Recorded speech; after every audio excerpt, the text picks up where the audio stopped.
Y pues sin más preámbulos, comenzamos.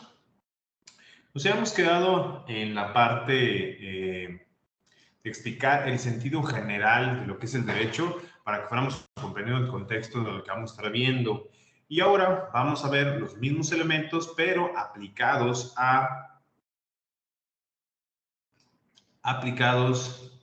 a derecho mercantil. Bien, entonces empezamos con las fuentes del derecho mercantil, es decir, pues, de dónde viene y su conceptualización. Es posible definir actualmente al derecho mercantil, pues básicamente como un concepto de comercio, el derecho que se encarga de regular los actos de comercio en sociedad.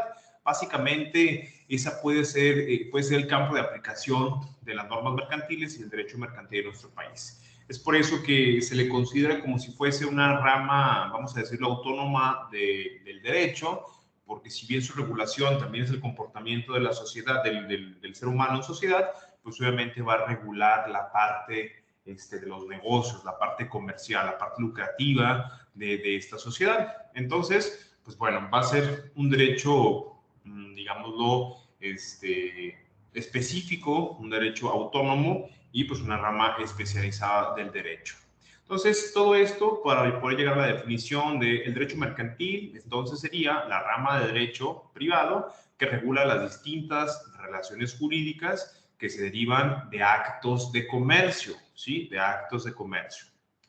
Y las que se establecen respectivamente entre comerciantes, así como las constitutivas en normas y sociedades mercantiles. Entonces, quiere decir que el derecho mercantil no solo va a regular el acto jurídico, que es esa manifestación de la voluntad de generar un acontecimiento con consecuencias de derecho, sino que también va a regular el acto como tal, es decir, el objeto de comercio, quiénes son los comerciantes, las instituciones que se van a dedicar al comercio y evidentemente también instituciones de crédito que al final pues también van a ser las que van a estar involucradas en estos actos de comercio. Es por eso que se considera que es una rama especializada del derecho.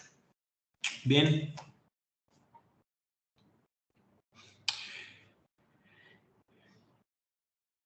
Como todo derecho, así como el derecho laboral, derecho fiscal, derecho penal, civil, tienen sus fuentes formales del derecho, pues también las tiene el derecho mercantil. El derecho mercantil va a tener también sus fuentes reales, sus fuentes formales del derecho, como va a ser, pues obviamente las normas jurídicas, que son, pues obviamente las que regulan y otorgan derechos y obligaciones dentro de esta convivencia. Podemos decir que existe el código de comercio, que es un código nacional, es un código federal, pero también existen normas que complementan supletoriamente, que sería el término, a este código de comercio. Si bien es cierto, pues el código de comercio te va a marcar la pauta de lo que va a ser el derecho de comercio, el derecho mercantil en nuestro país, pues también este Código de Comercio se va a apoyar con el Código Civil de los Estados, se va a apoyar con el Código Nacional Penal, bueno, Código de Procedimientos Nacional Penal o los códigos penales, se va a apoyar también con la Ley Federal del Trabajo, se va a apoyar pues con diferentes códigos, ¿no? Y normas con lo que va a cumplimentar las partes que a lo mejor el código no regula, ¿sí? Esas serían las fuentes reales, es decir, las leyes que van a regular o a componer todo lo que es el derecho mercantil.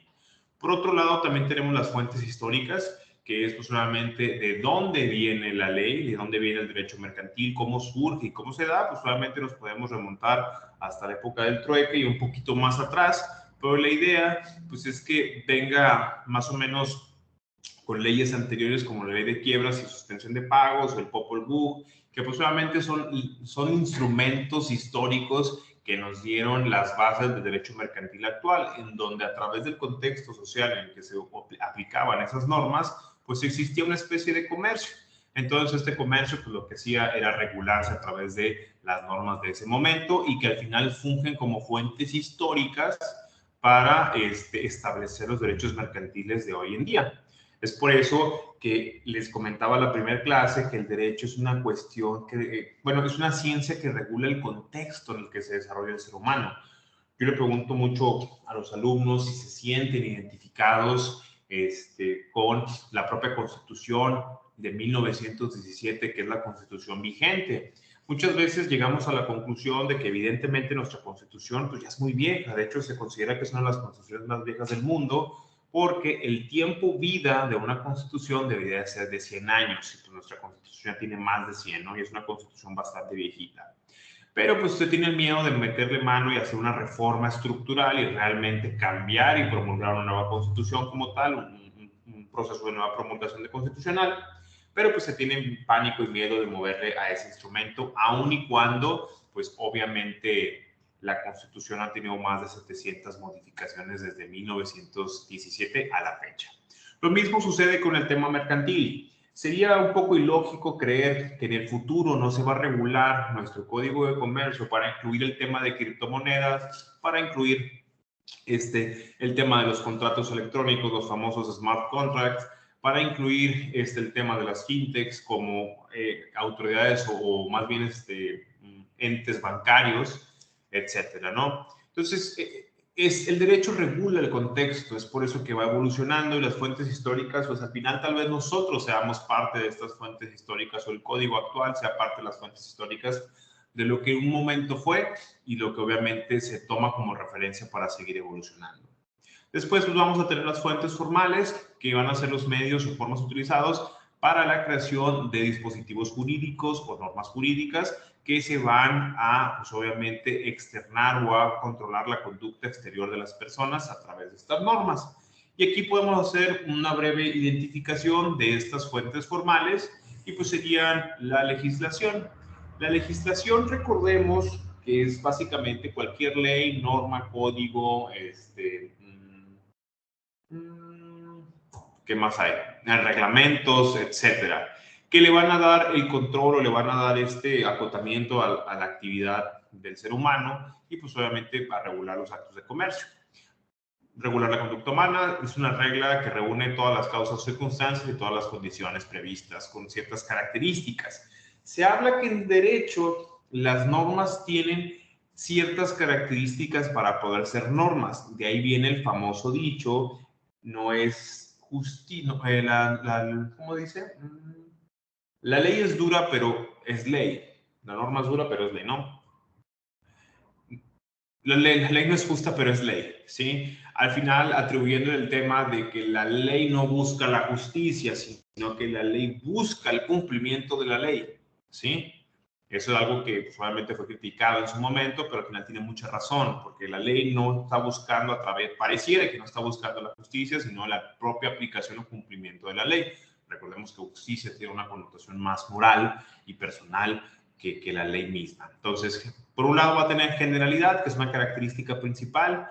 Generalidad, ¿por qué? Porque tiene que aplicar a todas las personas sin distinción. Recordemos que uno de los principios constitucionales es que vamos a ser iguales hombres y mujeres ante la ley. Sí, todos los seres humanos son iguales ante la ley, salvo sus excepciones, pero estas excepciones van a ser siempre en pro de grupos vulnerables. Bien, ¿qué grupos vulnerables van a ser? Pues mujeres, indígenas, van a ser personas con discapacidad, que es el término correcto, y de personas indígenas es de grupos originarios. También va a ser migrantes, etcétera. Todo aquel grupo que se considere vulnerable, que sea los llamados minorías, pues obviamente la ley tendrá que ser más benevolente con ellos. Lo podemos ver en la Ley Federal del Trabajo, lo podemos ver en el propio Código de Comercio, que aun y cuando existe igualdad entre las partes, pues también se le da cierta característica cuando estamos frente a una persona que a lo mejor tiene una discapacidad o que a lo mejor es una persona analfabeta, que por ahí vamos a ver que es una forma de viciar la voluntad a través de una lesión, etcétera. ¿Sí? Entonces, esta generalidad va a encuadrar cierta conducta y va a disponer un ordenamiento o una regla para que esto esté pues, obviamente debidamente controlado. Esa es la generalidad que aplica para todos. La obligatoriedad es uno de los elementos o características de la ley más importante, puesto que sin ellos se llamarían normas imperfectas. ¿Cuál es el claro ejemplo de una norma imperfecta? Bueno, muy sencillo. El voto. El voto es una norma imperfecta, puesto que sí tienen la obligación de votar, pero no hay una consecuencia si no lo hago. Digo, muchos dirán, bueno, la consecuencia es que me va a gobernar una persona que yo no quería. Bueno, eso no es una consecuencia real. Bien, bueno, sí es muy real, pero no es una consecuencia que me puedan ejecutar en un juzgado o etcétera. Por eso se llaman derechos imperfectos, porque es un derecho, tienes la obligación, pero no pasa nada si no lo haces. Y es por eso que la obligatoriedad es lo que le da el carácter real a las normas, ¿sí? Que son obligatorias. Esto pues consiste básicamente en que la norma debe ser cumplida aún en contra de la propia voluntad del sujeto, es decir, de nosotros, independientemente de si la quiere acatar o no. Para eso existe la fuerza pública, que son los instrumentos o los órganos jurídicos o jurisdiccionales que se van a encargar de hacer cumplir esa obligación o de respetar ese derecho. Entonces, la obligatoriedad es esencial en las autoridades y en la ley para que pueda ser, pues, ley como tal, ¿no? Además de, otra característica es permanente, básicamente que tiene que ser de carácter indefinido para un número indeterminado de casos y hechos. Esto va en el sentido de que no puede decirte, este Código de Comercio se regula únicamente para 100,000 o 100 millones de actos jurídicos a revisión y actualmente quedan 1 millón, ¿sí? Entonces es permanente y es contra todos los actos, todos los casos, todos los hechos, en absolutamente todo tiempo se va a regular el derecho o los actos de comercio a través del Código de Comercio. Bien. Ojo, el Código de Comercio puede reformarse, como se ha estado reformando en los últimos años, que le he dicho que ya se han estado introduciendo nuevos conceptos, nuevas reglas, se han estado cambiando otras, pues entonces esa permanencia subsiste, pero se va modificando.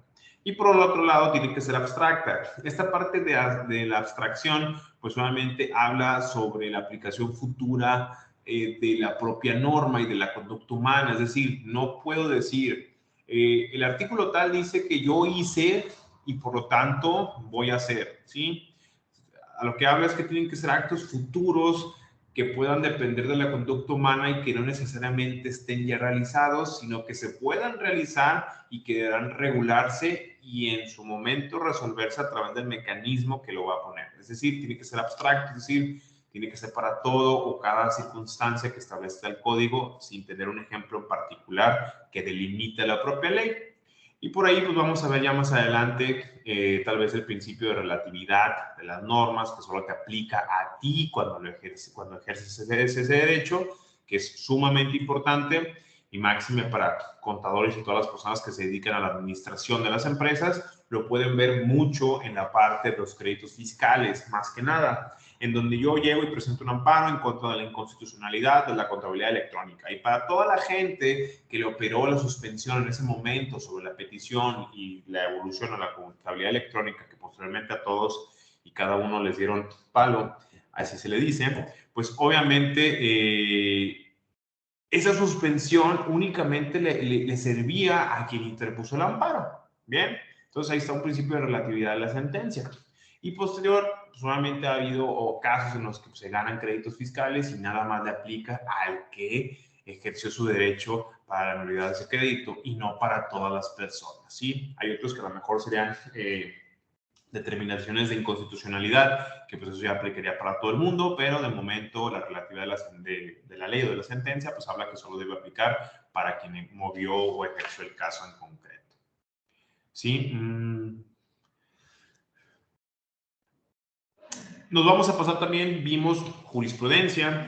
Jurisprudencia, recordemos que pues, es la interpretación de las normas que hacen distintos tribunales de alto grado, como pueden ser tribunales colegiados de circuito o la Suprema Corte de Justicia, y pues a través de estas jurisprudencias pues existe la interpretación del derecho en los casos en donde a lo mejor es ambiguo, es impreciso, donde ya no se ajusta al contexto en el que se va a diseñar, y pues obviamente a través de estas sentencias se han logrado diferentes situaciones. Una de ellas fue en materia de comercio, el tema de los créditos hipotecarios.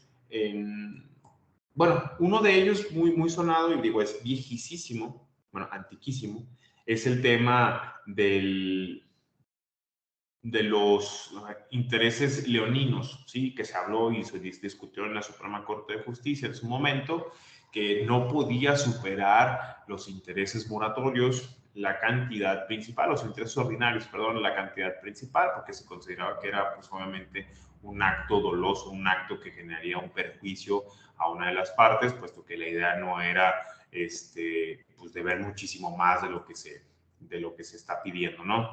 A través del interés ordinario, de ahí viene el interés moratorio, luego el interés sobre interés, y al final hay una jurisprudencia que también establece que no debe haber interés sobre interés, es decir, yo no podría generar o en la calculadora o la calculadora financiera no podría generar el capital más el interés y después el interés y agregarle a ese interés el moratorio, o al revés, ¿no? Se supone que no debe haber intereses sobre intereses que estén cobrados pues en un total, ¿no?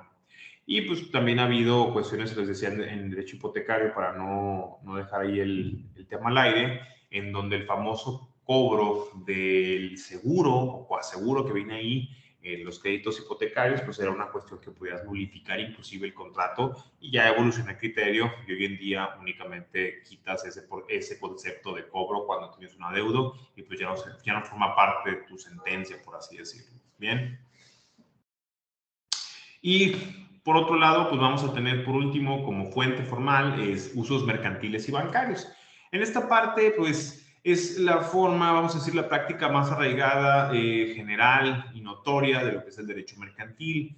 Pues básicamente son los preceptos que surgen de la aplicación de la ley en casos específicos que se refiere de manera particular y no generales. Estos usos y prácticas comerciales tienen una gran influencia en la forma del derecho mercantil a resolver controversias entre comerciantes por afectaciones derivadas de actos de derecho terrestre, marítimo o aéreo, con base en prácticas localistas, nacionales o internacionales. Esto pues básicamente ha generado estos usos mercantiles diferentes reglas y normas, como las de no competencia, como la de competencia desleal, como las cuestiones pues solamente del Tratado de Comercio entre Estados Unidos, México y Canadá, que derivado de ciertas prácticas que México estuvo cometiendo a lo largo del Telecán, pues obviamente los países vecinos dijeron, ¿sabes qué? México se está convirtiendo en una competencia desleal más allá de que esté creciendo económicamente, puesto que se está volviendo un lugar de mano de obra muy barata. Por lo tanto, te pido que para poder continuar con nuestras relaciones comerciales y renovar nuestro Tratado de Libre Comercio y suplirlo por el acuerdo comercial, debes de regular las cuestiones sindicales, número 1, tu justicia laboral, 2, y 3, debes de mejorar las condiciones de trabajo en tu país. De lo contrario, pues no podremos seguir teniendo actos de comercio. Entonces, a través de usos mercantiles, en donde se empezó a México a tratar de lucrar con la mano de obra barata a costa de las personas, de los seres humanos, y que realmente no existe un crecimiento económico como tal, porque venían las empresas, se generaban trabajos, pero con pocos sueldos, y al final pues, no era un crecimiento real, sino era solo un crecimiento económico a gran escala, pero no impactaba en la población. Bien, y a través de usos mercantiles, pues vimos una evolución en el acuerdo comercial, que a la fecha ha traído resultados positivos y negativos, pero yo creo que todos han sido de avance, ¿no? Se modifica la Ley Federal de Trabajo, se basa en una modificación del Código de Comercio. Evidentemente, las leyes en materia de comercio exterior también han sido modificadas y pues bueno, la idea es que México también sea un país que pueda crecer económicamente y que este crecimiento pues también se permee a las familias. Diría en una nota bastante inacertada, los ciudadanos de a pie. ¿Quiénes son los ciudadanos de carro o de avión? Pero bueno, me tocó ver eso en la mañana. Supletoriedad es otro de los puntos más importantes de la parte mercantil. La supletoriedad es lo que les decía en un principio. La supletoriedad de la ley es eso que permite que el Código de Comercio pueda llegarse de diferentes tipos de derecho que le van a hacer que sea más contundente o que esté más concreto y más complejo su derecho para poder pues, regular los actos de comercio que se celebren por los seres humanos en sociedad. Bien. Número 1, vamos a tener el código mercantil, que el código civil va a ser el que va a suplir en muchos aspectos, pero muchísimos, inclusive hasta partes de procedimiento, de figuras de derecho al código de comercio, ¿bien? Porque a lo mejor muchas figuras van a ser del código civil, recordando la gran rama de derecho que te dice que todo es civil, todo lo que no es civil es penal. Entonces, anteriormente todo era civil o todo era penal, porque se habla de los civiles, de la parte civil, todas las cuestiones civiles, y luego se hizo el derecho penal, y después del derecho penal pues estaba la parte del derecho administrativo, derecho del Estado, ¿no? Y tenían esas grandes divisiones, y hoy en día pues ya hablamos de una ramificación más estructurada y más especializada. Entonces, el Código Civil va a ser muy importante. De hecho, en el Código de Comercio, cuando estamos analizando sus artículos, vamos a ver que se va a remitir mucho al Código Civil el federal y pues obviamente también a los códigos, al Código de Procedimientos Civiles federal, al Código Federal Civil y pues obviamente también a los códigos locales. Porque pues, hay actos que son particulares de cada lugar.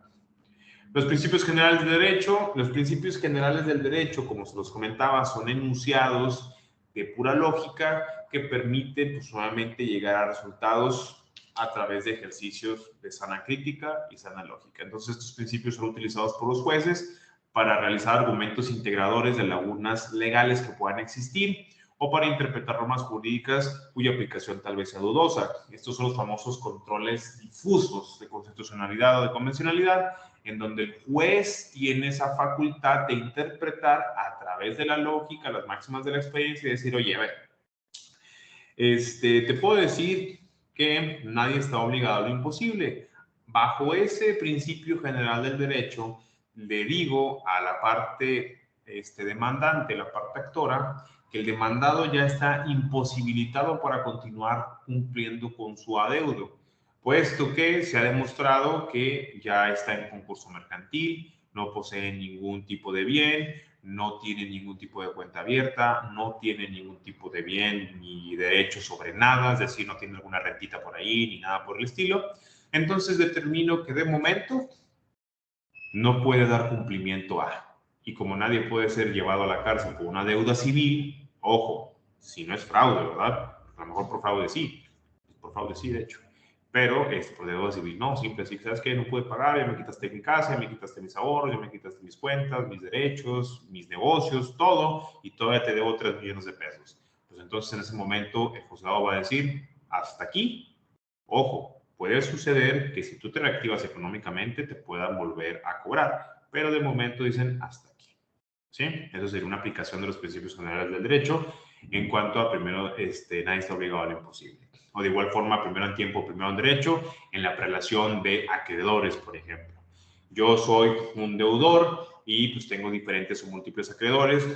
En primer lugar tengo un banco, en segundo lugar tengo otro banco, en tercer lugar tengo un crédito refraccionario que me dio otra empresa de la manera privada.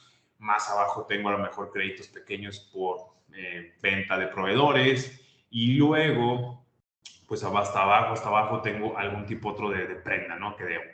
Entonces, me ejecutan el primero o a lo mejor el tercero que era, o el segundo, el tercero que era el crédito de refraccionario.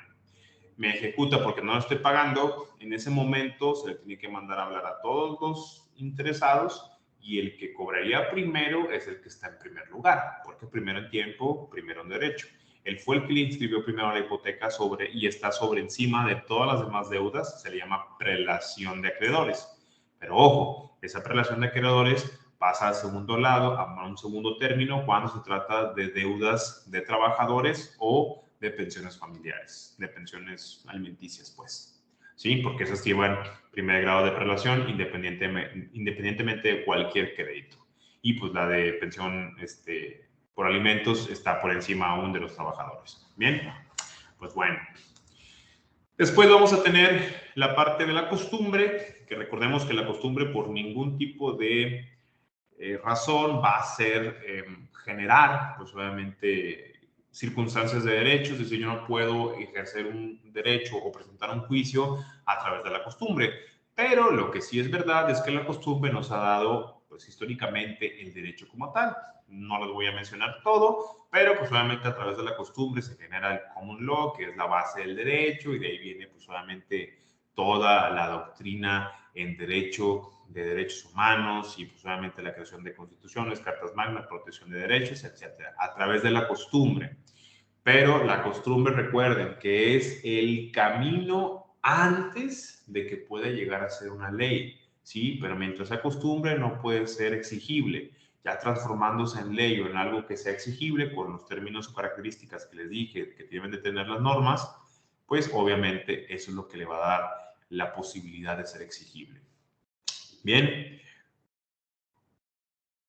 ahora bien, vamos a llegar a las partes ahora de quién interviene en este derecho mercantil. Primeramente, vamos a tener que el derecho mercantil al regular pues, los actos de comercio,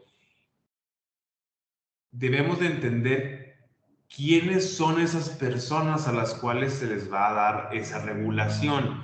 cuándo es un acto de comercio, cuándo me convierto en comerciante, qué características debe de tener el acto o quiénes son los comerciantes, quiénes pueden comerciar, y obviamente esos elementos van a ser vitales que los conozcamos. Primero que nada vamos a tener solamente los tipos de comerciantes, que en general pues, se puede definir como toda aquella persona cuyo interés sea el lucro a través del comercio de bienes mercantiles, ¿sí? Estos bienes mercantiles, pues obviamente deben de ser cuestiones propias y que estén dentro de la gama legal de objetos o servicios que se puedan dar en el país. De lo contrario, pues obviamente no me podría jactar de ser comerciante bajo las normas de derecho. Podría ser comerciante porque el acto de comercio, recordemos que fue uno de los primeros actos de la humanidad, el comercial, el intercambio. Todo el tiempo estamos vendiendo algo, vendiendo servicios, vendiendo ideas, vendiendo objetos. Bien, pero pues ante los ojos de la ley, un comerciante es el que celebra actos jurídicos de comercio y que se encuentran regulados por la ley. Entonces vamos a tener al comerciante individual, que puede ser persona física, o pues una persona básicamente con capacidad legal para ejercer cualquier tipo de comercio, recordando que capacidad son pues, las características o atribuciones que tienen las personas para poder hacer valer nuestros derechos y cumplir con nuestras obligaciones. Bien, hace de la ocupación ordinaria o profesional permanente, pues solamente actos como tal de derecho. También se va a considerar, esta parte es bastante importante, que los comerciantes, como se los decía, deben de tener capacidad. Esta capacidad no solo se da con el tema de la mayoría de edad y que tenga todos mis derechos, sino que también, pues obviamente, tiene una parte de comprender el contexto en el que me encuentro. Y eso es lo que nos lleva a que puede haber casos en los que personas con discapacidad bastante, vamos a decirlo, grave en la parte cognitiva, no puedan procesar su contexto y en consecuencia pues no podrían ser sujetos de ser comerciantes, no pueden realizar actos de comercio. Pero aquí quiero ser muy claro. Una persona con discapacidad no es un incapaz. Recordemos que el incapaz es el que no puede realizar actos jurídicos, es decir, no puede representarse a sí mismo.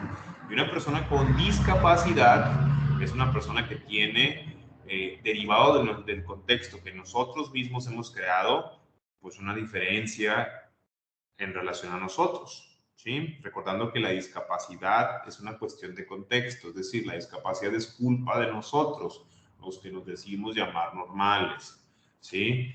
Porque si al final existieran políticas públicas suficientes para que a lo mejor, un ejemplo muy sencillo y burdo, tal vez existieran rampas y elevadores en cada una de las banquetas de Torreón, si es que existiera banquetas, y en cada uno de los puentes peatonales que estuvieran bien hechos, si hubiera un elevador y en todos lados, centros comerciales, oficinas, pues hablaríamos de que tal vez no existiría la discapacidad motriz. ¿Por qué? Porque yo podría llegar a cualquier lado a través de todos los elementos de inclusión y movilidad que tiene la ciudad, ¿sí? Entonces, ahí ya no estaríamos hablando de discapacidad. Pero a lo que quiero llegar con este punto es que las personas que se encuentren afectadas de sus facultades mentales de decisión no todo el tiempo son incapaces, ¿sí? Además de los periodos de lucidez, la Suprema Corte de Justicia ha determinado que, por ejemplo, las personas con síndrome de Down sí son personas capaces que pueden realizar actos jurídicos, se pueden casar, pueden vender, pueden comprar. Las personas que padecen del espectro autista también, dependiendo del alcance y grado de su espectro, pues entonces también pueden autodeterminarse y en consecuencia podrían en un momento dado, dependiendo de cada caso en particular, pues vender, casarse, etcétera, ¿sí? Entonces vamos quitándonos nuestro chip de que son, ay, el pobrecito está malito, está, la verdad más grave, ¿no? Está tontito, el minusválido. No existe la minusvalía. No existe la deficiencia, como lo dice la propia ley, que son los deficientes o afectados. No, son personas con discapacidad, personas con una reducción de capacidades diferentes a nosotros. Bien. Eso serían a lo mejor las personas que no podrían celebrar actos de comercio y que tenemos que tener mucho cuidado. También aquí yo les pregunto a sus compañeros cuando la clase pueden interactuar, yo se los platico, ¿qué sucedería si yo celebrara un acto de comercio con un menor emancipado? Es decir, un menor a lo mejor casado. Recuerden que el matrimonio es un mecanismo de emancipación por excelencia, pero el emancipado es aquel menor de edad que ante los malos cuidados de sus padres o de sus tutores, pues puede decidir emanciparse, es decir, valerse por sí mismo jurídicamente. Técnicamente puede hacerlo porque el emancipado puede disponer de bienes, puede realizar actos jurídicos plenos, por lo tanto no habría ningún problema. Lo recomendable es que tuviera un tutor, pero si está emancipado y tiene los documentos para acreditarlo, pues entonces no le veríamos ningún problema a ese acto jurídico. Algo bastante interesante. Igual, pues, las personas que ya se casaron menores de edad también ya pueden hacer actos jurídicos sin problema alguno. Ahora, una de las personas que no pueden celebrar de plano, en lo absoluto, no pueden celebrar actos de comercio, más allá de sus condiciones tanto físicas, son sus condiciones pues, jurídicas, ¿no? Que son los corredores públicos, los quebrados sin rehabilitar y sentencias por delitos en contra de la propiedad. Vámonos por orden. El corredor público hace las veces de un notario público, pero exclusivamente para actos de comercio. El corredor público puede ser evaluador, el corredor público puede resolver conflictos en conciliaciones mercantiles, pero como el corredor público pues tiene fe para poder constatar actos mercantiles, sería lógico que se le pudiera permitir realizarlos, porque entonces caíamos en el ridículo de a juez y parte, es decir, oye, yo te compré esa casa y el mismo corredor público levanta un acta. Yo, corredor público, le compré a esa persona su casa por 10,000 pesos y no me la quiere vender. Y yo como corredor público certifico mi venta y certifico la negativa de que no quiere vender. Y con eso voy a lo mejor a un juzgado e interpongo una acción o una demanda. Digo así muy burdo, pero básicamente así sería el actuar de un corredor público que quisiera aprovecharse de su ventaja de que puede, pues obviamente, dar fe de actos de comercio. Por otro lado, los quebrados en rehabilitar no significa que sean las personas que están fracturadas, sino les hablaba del concurso mercantil. A ver, permítanme un segundito.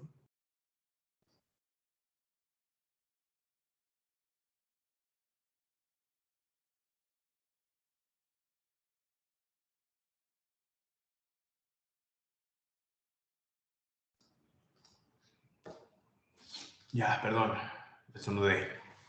Entonces, no significa que sea una persona, pues, evidentemente, ¿verdad? Lesionada o quebrada, sino que hablamos del concurso mercantil o quiebra. De acuerdo al Código de Comercio, existe un procedimiento para poderte declarar en quiebra o en concurso mercantil. En ese momento, pues obviamente es un procedimiento que se hace ante un tribunal bastante complejo. ¿Por qué complejo? Porque al final se tiene que dar cuenta de todos los bienes que tiene la persona que se está yendo a concurso mercantil. Si fuese una empresa, se incluyen propiedades, bienes inmuebles, bienes muebles, acciones, derechos, contratos por pagar, cuentas por pagar, deudas, absolutamente todo.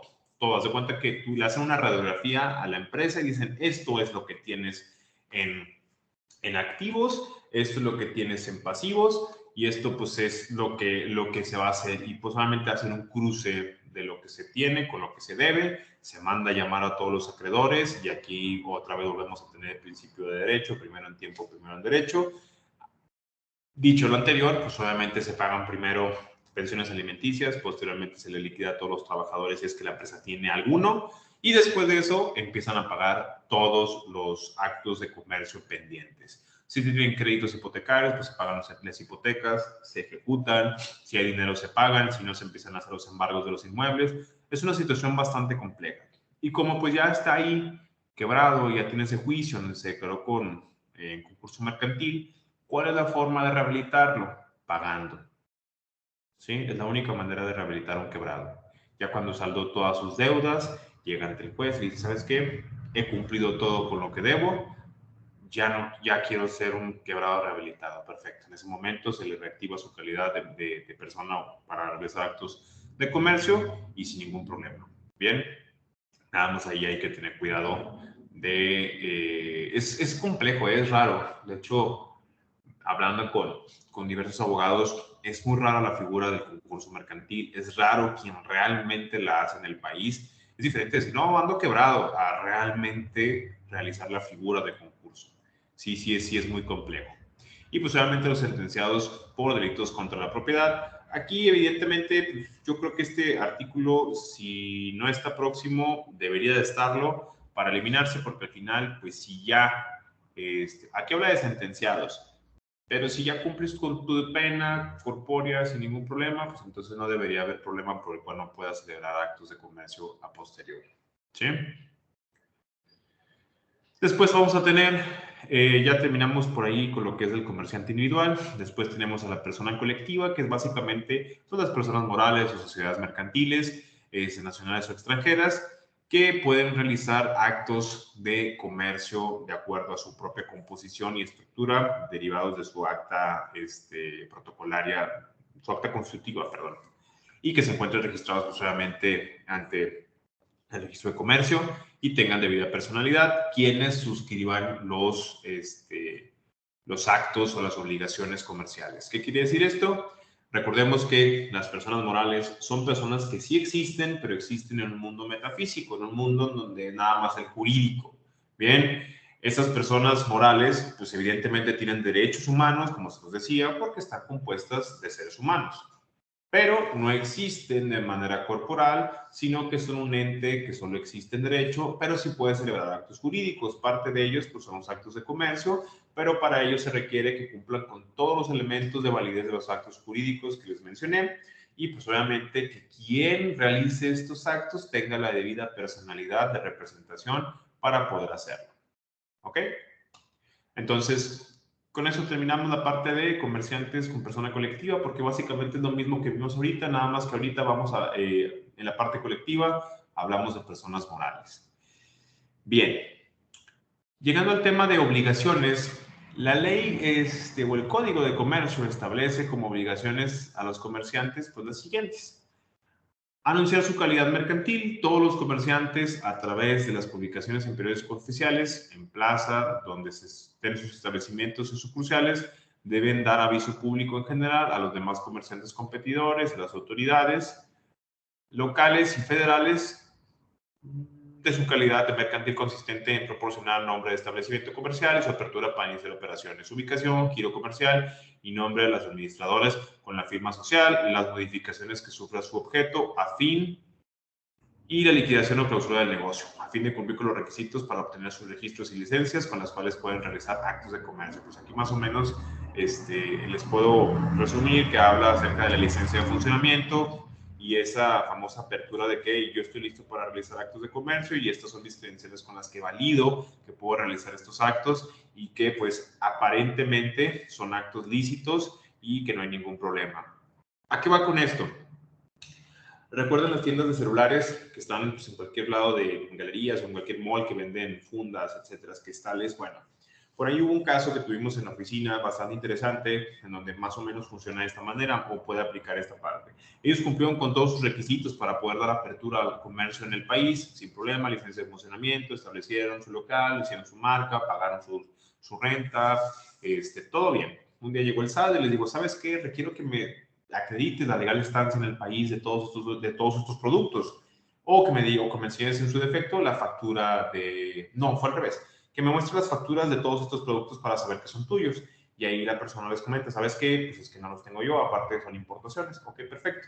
Necesito que me exhibas todos los documentos necesarios para que me acredite la legal estancia de estos productos en el país, es decir, que me pagues tus productos o todos tus impuestos por importación.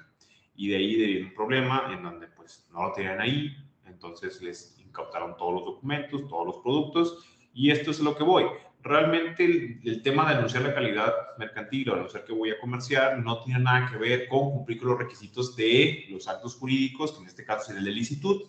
¿Por qué? Porque si yo tengo un producto dentro del país, por más de que sea, no sé, estoy vendiendo plumones, y es legal vender plumones en el país, pero la procedencia del plumón tal vez no es legal, porque entonces van a decir, oye, ¿ese plumón de dónde lo trajiste? No, pues ¿sabes qué? Lo traje de China. En China me costó 2 centavos por plumón. Aquí en México los venden en 1 peso.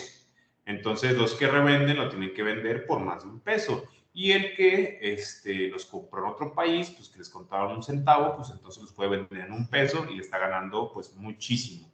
Ese es el problema de realmente confundir a veces esta parte que es, ya tengo mi licencia de funcionamiento, no va a haber ningún problema. No, sí puede haber todavía problemas. Otro va a ser, pues obviamente, llevar libros de contabilidad, que yo creo que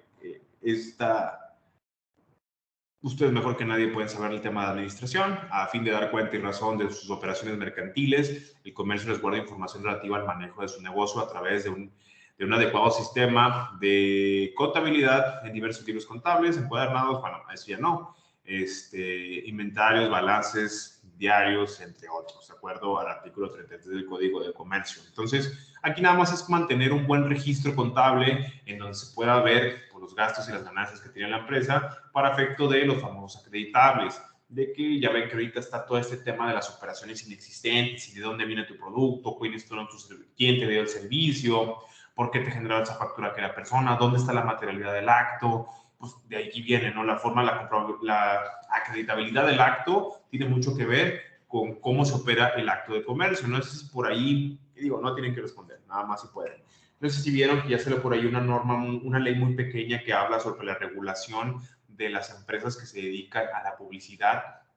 Entonces, habla de que si tú no tienes un contrato mercantil con esa persona que te va a generar esa publicidad, esa ganancia o esa factura puede llegar a estar sujeta como una operación inexistente, puesto que no hay un contrato que vincule a las personas cuánto fue lo que se va a pagar, cuál es el servicio que se va a hacer, etcétera.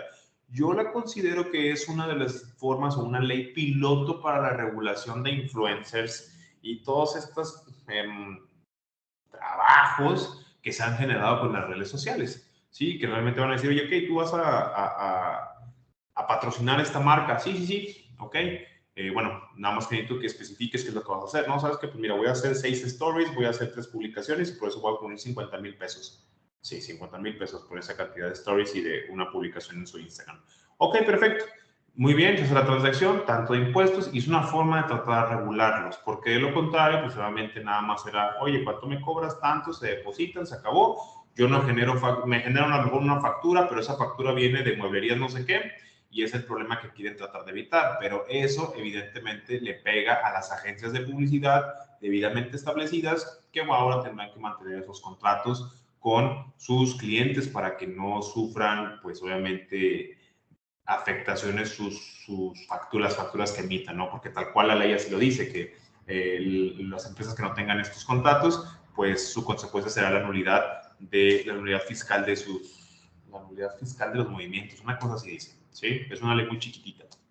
Igual ahí se las pongo se las mando al grupo de WhatsApp. Ok.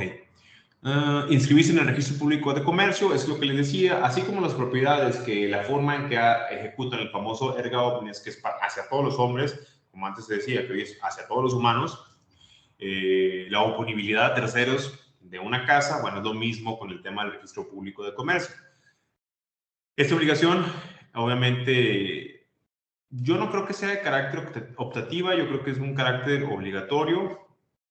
Pero, pues bueno, para la parte comercial individual puede ser optativa, pero para el comerciante colectivo es forzoso, porque recordemos que ellos no existen. Ellos no tienen una persona a quien recurrir, sino son una persona física, y por lo tanto tienen que estar sujetos, como las personas morales únicamente son para actos de comercio, casi todas, a excepción de las ACES, entonces pues sí tienen que estar inscritas en el registro público de comercio. Pero yo también diría que de hecho por ahí viene una propuesta también de una reforma de ley en donde quieren dar de alta a todos los menores de 18 años ante el SAT, les quieren sacar firma electrónica avanzada y esas cosas, ¿no? Entonces yo creo que muy probablemente en un futuro vayan a decir todas las personas se registren en el código, en el registro público de comercio y ya se activan, si realizan actividades económicas, pues bueno, que pongan ahí su folio de comerciante, ¿no? No lo sé. Yo al final, si lo que quieren es una política de persecución, pues en ese sentido, yo creo que este es el camino que sigue, ¿no? Lo que van a regular. También se debe de proporcionar datos, nombre, domicilio, clases de comercio, fecha de inicio de operaciones y especificaciones de sucursales, así como registro de los actos mercantiles y documentos que acrediten su personalidad de comerciante, acta constitutiva y estatutos legales, son los famosos BAILOS. Entonces, esto, pues obviamente tomó mucha fuerza y relevancia ahora que entró el REPSE. No sé si por ahí les tocó, estuvieron relacionados con este tema del registro, de las famosas outsourcing y su regulación, en donde realmente encontramos la solución nosotros, que el problema era realmente que los objetos sociales de las empresas eran amplísimos. Por lo tanto, pues no había espacio a un trabajo especializado, porque tú te dedicas a todo, ¿sí? Tú te dedicas a absolutamente todo, y por lo tanto, pues no hay forma de que alguien te dé servicio especializado, porque tú haces todo. Y entonces, como es parte de tu objeto social, tú no puedes contratar a una empresa que haga lo que tú te dedicas, porque entonces estarás entrando en el viejo outsourcing. Y ahí es donde empezó la modificación de las actas constitutivas de los objetos sociales, donde se empezaban a reducir los objetos sociales, las actividades comerciales, y empezaron a crear múltiples empresas. Tal vez de una generaron 6 empresas, y ahora esas 6 empresas pues evidentemente ya podían ser prestadoras de servicios, porque ya solo se dedican a lo mejor a limpieza, digo, las que siempre van a estar, limpieza, seguridad. Oye, pero yo también doy servicios de contabilidad. Ah, bueno, mira, quita de tu objeto social que tú también das servicios de contabilidad. Entonces, de esta manera yo puedo contratar un servicio de contabilidad especializado. Tal vez no para llevar la contabilidad de la empresa, o tal vez sí, dependiendo de la manera en que establezcas el giro de tu negocio y pues obviamente la parte del comercio, ¿no? Del objeto social, perdón. Obviamente, aquí todavía estamos a la espera de ver cómo reacciona la autoridad en relación a los actos, vamos a decirlo, serían actos lógicos de la operación, ¿no? Es decir, oye, ¿tú cómo te dedicas a la venta de productos si no tienes contabilidad? Bueno, ¿hasta qué punto hay una contabilidad especializada? Tal vez en la parte de las auditorías, etcétera. Bueno, así sería la mecánica que tendríamos que esperar. Entonces, el registro público de comercio depende de la Secretaría de Economía, está obligado a llevar el registro general del comercio por orden cronológico, de presentación de documentos o a través de medios electrónicos y de informática, estando prohibido para el registro rehusar la inscripción de documentos mercantiles que se le presenten. Es por eso que cuando vas con el notario público para constituir una moral, te pide normalmente 5 nombres. Y si sabes qué, mándame 5 nombres que tú pretendas para tu empresa. Ah, bueno, pues ya le pongo, no sé, Establio, Sharpie, etcétera. Le mando así varios nombres, ¿no? Y es por eso que al final tenemos empresas con nombres de lengua común TAC. Hay uno, es empresa 1, 2, 3. Es porque ya se acabaron los nombres y no tienen nada que ver, o el nombre comercial ya no puede ser el nombre de la moral. Entonces es por eso que se crean los nombres comerciales o las marcas, y tienes tu empresa marca, tu empresa operativa, etcétera. Ya sería un juego de ahí pues básicamente de una especie de microgobierno corporativo junto con un compliance para tener todo en orden y que toda una armonía, ¿no? También los comerciantes extranjeros, sean individuales o colectivos, deben registrarse en el Registro Público de Comercio, previo permiso especial de la Secretaría de Relaciones Exteriores, donde se comprometen en todos actos de comercio que intervengan sujetarse al Código de Comercio y las leyes del país. Es bien difícil. De hecho, muchas personas creen que en Estados Unidos son feos o sangrones para que el mexicano pase, pero realmente donde hay más discriminación y donde hay más burocracia para obtener cualquier tipo de permiso para extranjeros es en México. En México tratamos horrible a nuestros hermanos hondureños o cualquier persona de Latinoamérica que no sea, pues vamos a decirlo, de América del Sur hasta abajo, que ya son los pues, brasileños y argentinos y esos, o sea, sí. Realmente los que están a un ladito de México y que son el problema, o eso ha querido plantear Estados Unidos, que son el problema los migrantes de Honduras, Salvador, Belice, etcétera. Nosotros somos muy complejos en ese sistema de dejar, número 1, entrar una persona a nuestro país, y luego 2, que estén de legal estancia en el país, y luego 3, darle un permiso para trabajar es bien complejo. De hecho, a nosotros nos tocó un caso en donde una persona argentina viaja a su país y reingresa a México, pero pues él tiene ya su pasaporte de, pues, vamos a decirlo, residente temporal, que era el previo a residente permanente. Dice, ¿sabes qué está vencido tu pasaporte de residente permanente? Ah, dices, no, sin problema, paso con mi pasaporte argentino. Entonces ingresa como argentino y al momento de que quiere revalidar su, bueno, ya sacas tramitar su residencia permanente, le dicen no, porque sabes que tú entraste como residente argentino hace tantos días, entonces tu residencia temporal pasada perdió vigencia, entonces adiós a tus 5 años de antigüedad, por lo tanto vuelve a iniciar. Y esta persona pues evidentemente estaba esperando a poder ser residente permanente para poder celebrar actos de comercio en el país. Entonces es fecha que todavía sigue esperando de nueva cuenta los 5 años, porque no hubo poder humano ni entre consulados, ni entre relaciones exteriores, nada que pudiera hacer cambiar esa determinación de que ya no habían contado sus 5 años que llevaba haciendo en el país para poder, pues obviamente, sacar estos derechos de comercio. Entonces, son bien importantes y son bien complejos. Y esto también se replica con los ciudadanos, con los mexicanos naturalizados, que por ahí dicen que son lo mismo y normalmente conocemos esta figura para los que les gusta el fútbol. Bueno, ahí se escucha mucho el mexicano naturalizado, pero el mexicano naturalizado también tiene cierto grado de discriminación en nuestro país porque el mexicano naturalizado no se le permite ocupar puestos públicos, no se les permite realizar ciertos actos. Entonces, pues bueno, bajo la famosa premisa de que el extranjero no tiene la cultura mexicana. Yo por lo menos conozco varios mexicanos que no tienen arraigada su cultura, pero pues bueno, así lo establece. Yo creo que muy seguramente en estos años se va a terminar regulando esa parte en la Constitución y ya no va a haber diferencia alguna, porque sí se sujeta a discriminación.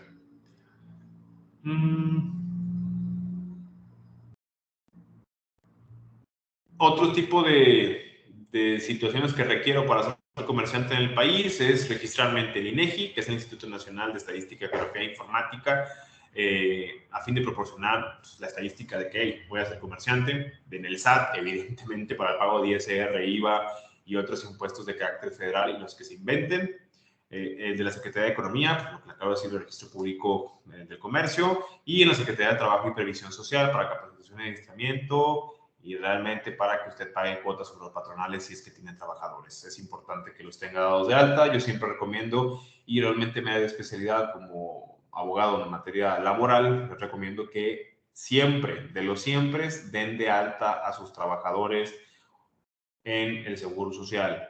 No importa qué les digan, no es un ahorro y no es más barato. Si yo voy a tener ya una persona, trataré de que su sueldo se ajuste para que pueda alcanzar a pagar el IMSS, pero hemos visto historias de terror.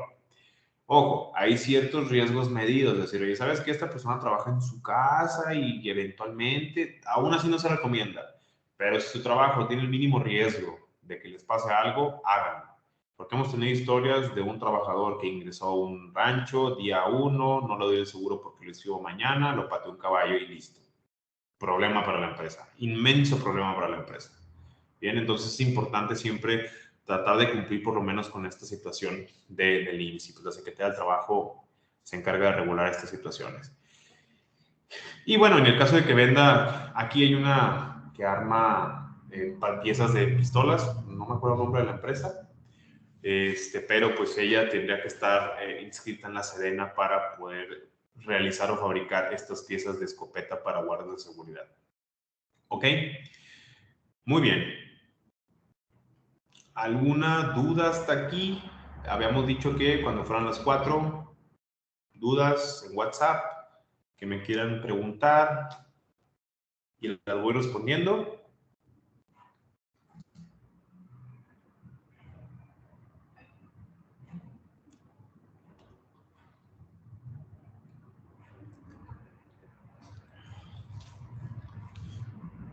Ahí sí me están escuchando.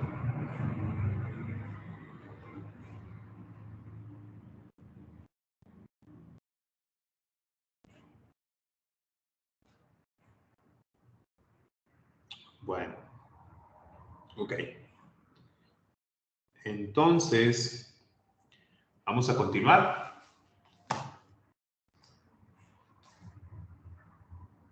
A ver. ¿Seguros que nadie? Buenas tardes, profe. Sí, yo lo estoy escuchando. Ok, bueno, ya saben, dudas, si pueden mandar un mensaje, adelante. Si no, continuamos con el tema. Nada más déjenme aquí que se me movió. Y Listo, aquí está.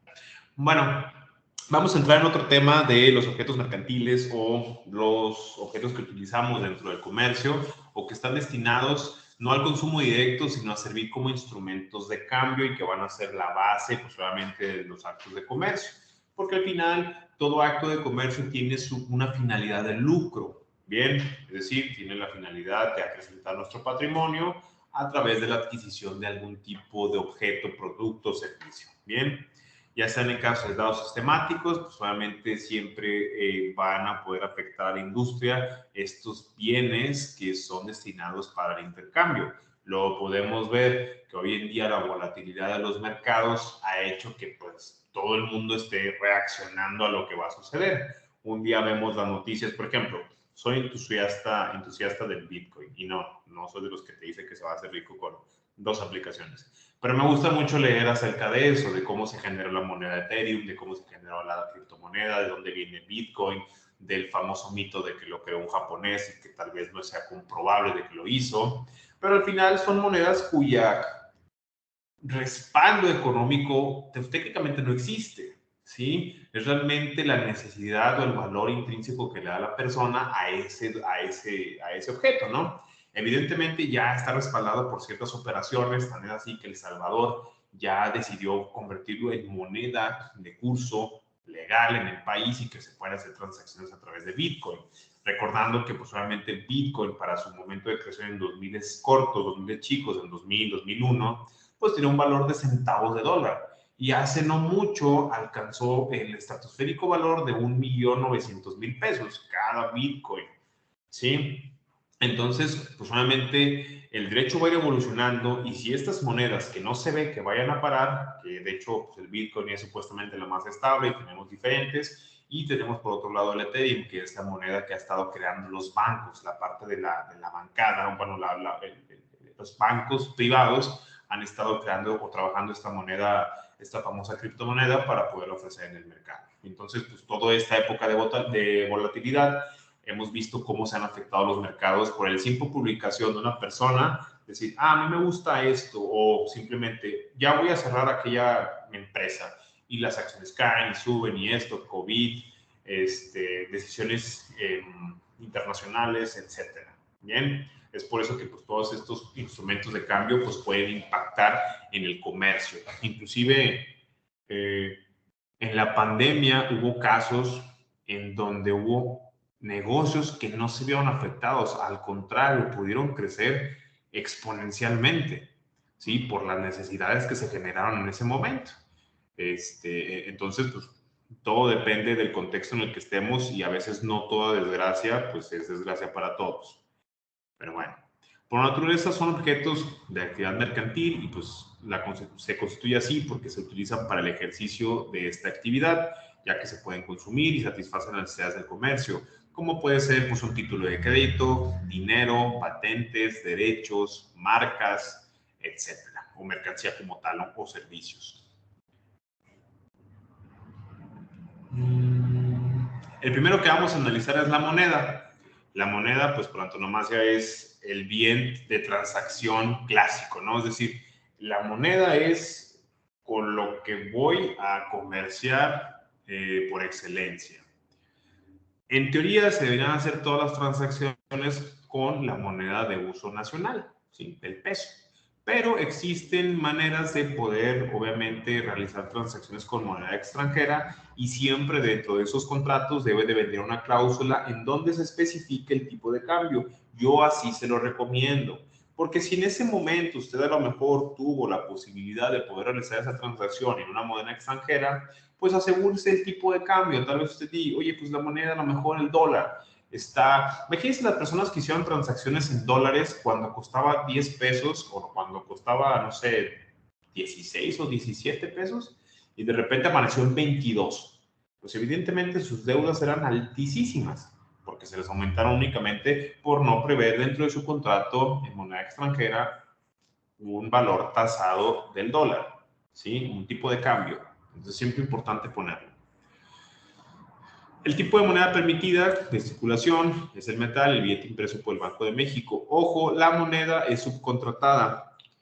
se tiene la creencia, y de eso, lo aprendí hace no mucho, en un viaje que tuvimos por ahí, fuimos a visitar el Banco de México y ahí nos platicaron que la moneda no se acuña en el Banco de México, sino que esa es su contratación que hacen para que se imprima el metal. Y es por eso, o la idea es que desaparezca el papel moneda. De hecho, en México se estima que en los próximos 10 años probablemente puedan desaparecer las monedas para que nada más vayan quedando los billetes y eventualmente desaparezca el papel moneda, quedándonos únicamente con pues, plástico y dinero virtual. Ya hay pues, múltiples países que han estado eliminando, Japón es uno de ellos, en donde básicamente ya no requieres efectivo, sino que el propio gobierno dice, oigan, vamos a generar transcurso de efectivo porque necesitamos todavía los trabajos de las plantas que hacen los billetes. Así que por favor sigan utilizando el efectivo y la sociedad por apoyo pues sigue utilizando efectivo y porque en muchos locales a lo mejor no te aceptan o prefieren recibir el efectivo, pero ya en todos los servicios públicos en lo absoluto se permiten pagos con tarjetas y con diferentes tipos de plásticos y dinero electrónico. Pero pues es importante. Esta misma base servirá para contratos extranjeros, lo que les decía, que siempre es importante que se establezcan los tipos de cambio y sí se pueden utilizar monedas extranjeras, pero deberán de tasarse el valor que está ofreciendo el país. ¿Sí? Siempre es importante eso. Ahora, en cuestión de mercancías, pues todos los objetos que sean lícitos en el país y que no esté prohibida su venta o que no esté, vamos a decirlo, limitada, se puede comerciar con ellos. ¿A qué me refiero a las limitadas? Bueno, piezas de armamento, objetos radioactivos, objetos o sustancias peligrosas, que obviamente tenemos que irnos a las leyes en concreto y en específico para su transportación, para su adquisición, para los permisos que requiero para poderlo portar, tener, distribuir o comerciar. Es por eso que se tiene ahorita, y haciendo un comentario que sale a colación de esto, es lo que ahorita se está planteando por parte de la COFEPRIS y por parte, pues, obviamente, de la ley de seguro, no, la ley de salud, perdón, voy a decir el seguro social, no, la ley de salud, en el tema de la comercialización y legalización de la marihuana para uso lúdico, en donde obviamente ya es una reforma legal como tal no lo es, porque todavía no existen los lineamientos de cómo se va a considerar, cuándo se va a considerar, cómo la puedo conseguir, cómo puedo hacer comercio con ella, quiénes pueden hacerlo. En uno de los primeros intentos se preveía que la mayor cantidad de licencias para producción se les diera en un 40% a los grupos originarios, en las sierras, en los grupos vulnerables, para que pudieran crecer con esta nueva, se le dice, economía verde. Y la idea es que no pasó así. Realmente les dijeron, ¿sabes qué? Les vamos a dar el 20% y lo demás se va a pelear para las empresas de libre mercado. Es decir, los que tengan los verdaderos chechos y puedan gastar en una industria bastante compleja que va a ser bastante costosa para su operación. Pero aquí de momento vamos a ver uno de esos cambios que les comentaba de acuerdo al contexto, en donde tal vez pues la marihuana en su momento no era legal y hoy en día ya lo va a ser. Y va a tener sus mecanismos, regulaciones y se va y ahí vamos a poder estudiar por primera vez cómo un objeto que era ilegal ahora es legal y se le implementan sus regulaciones como acto de comercio. ¿Sí?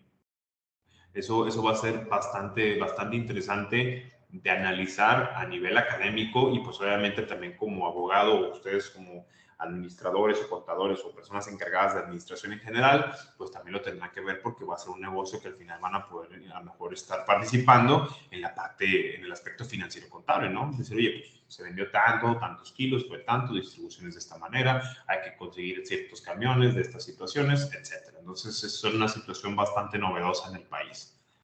Que dicho sea de paso, ya está pues claramente abarcada porque desde el 2014 se generaron 7 amparos para personas que sí podían consumir ese tipo de sustancias, pero resultaron ser pues CEOs, dueños de empresas farmacéuticas. Entonces pues evidentemente ellos ya tienen pues algunos añitos de ventaja en esta situación.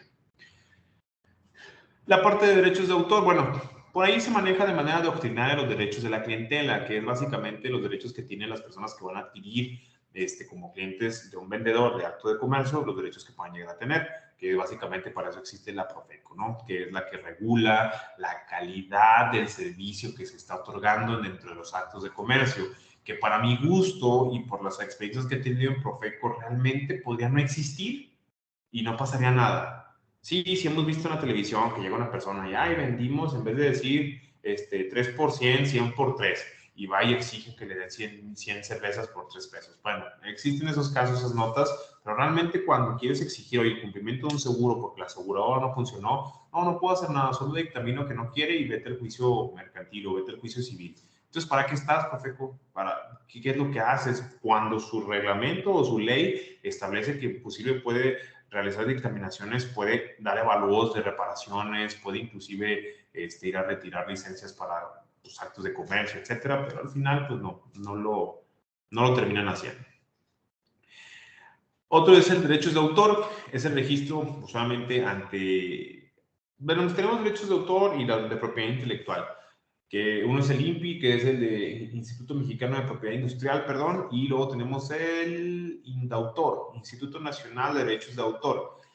Bueno, se inscriben en el INDAUTOR las obras intelectuales, creativas o de imaginación, y pues en el INPI las mecánicas, marcas, diseños, pues servicios, etcétera. Viene un catálogo, son como 70 y tantos categorías que puedes registrar tus marcas, tus productos, tus diseños, etcétera. Y el INDAUTOR, pues solamente es la parte creativa e intelectual, y pues solamente canciones, poemas, libros, etcétera, ¿no? Pero es importante que lo hagamos y es parte también del derecho de comercio, y aquí hago un poquito pausa en este sentido, porque pues evidentemente el tema del registro de nuestra propiedad, tanto intelectual como industrial, pues depende mucho de la vigencia que pueda llegar a tener nuestro producto o nuestra idea. Recordemos que si nosotros, por ejemplo, yo soy emprendedor que decidí hacer mi estudio jurídico de derecho, pues obviamente registré mi marca, hice toda esta situación, di de alta laboral, tuve que darme de alta en Hacienda, tengo que inscribirme en el Seguro Social como patrón, etcétera. Entonces, todas estas situaciones son muy importantes, pero también es importante tener nuestra marca registrada o nuestra idea, porque pues al final las ideas, vivimos en un mundo de ideas. Entonces, si no protegemos nuestras ideas o nuestros productos o nuestros diseños, pues difícilmente vamos a poder protegerlos o defenderlos en el dado caso que se requiera. Es por eso que yo les invito a ustedes que si tienen algún diseño, situación, cualquier tipo de negocio, lo inscriban. Desafortunadamente en nuestro país cuesta.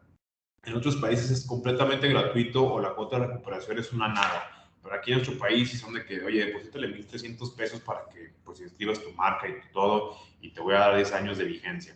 Entonces, pues ahí, sí resulta, digo yo que es una barrera para los emprendedores, porque al principio gastar 1,300 pesos, pues a lo mejor eso define la existencia del negocio o el cierre, ¿no?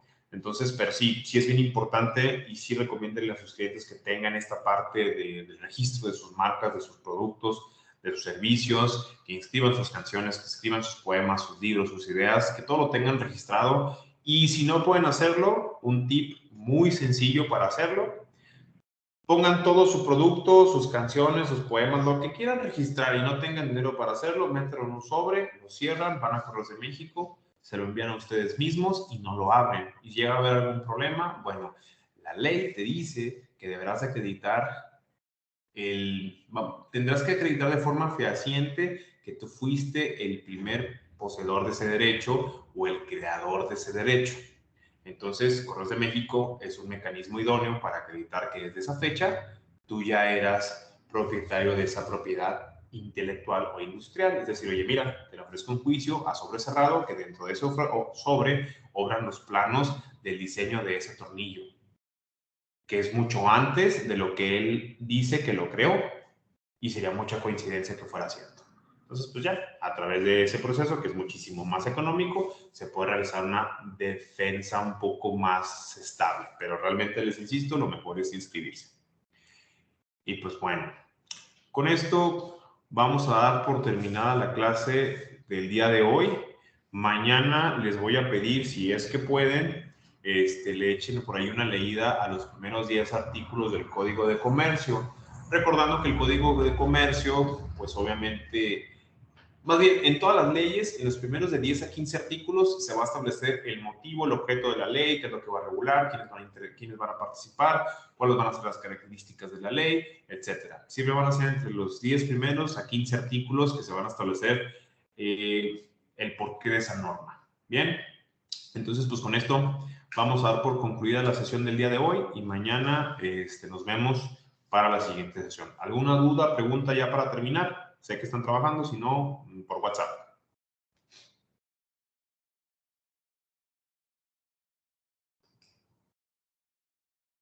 Pues